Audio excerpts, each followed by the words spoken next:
ओम शांति। आज दिनांक 7 जून 2025 का अव्यक्त इशारा है। आत्मिक स्थिति में रहने का अभ्यास करो, अंतर्मुखी बनो।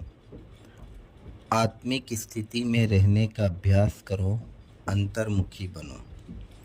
कोई भी समर्थ संकल्प आत्मिक शक्ति अर्थात एनर्जी जमा करता है, समय भी सफल करता है। व्यर्थ संकल्प एनर्जी और समय को व्यर्थ गंवाता है। इसलिए अब व्यर्थ संकल्प की रचना बंद करो। यह रचना ही आत्मा को परेशान करने वाली है। इसलिए सदा इसी शान में रहो कि मैं आत्मा मास्टर सर्वशक्तिमान हूँ, समर्थ आत्मा हूँ, तो कभी परेशान नहीं होंगे और अनेकों की परेशानी को मिटाने वाले बन जाएंगे। ओम शांति।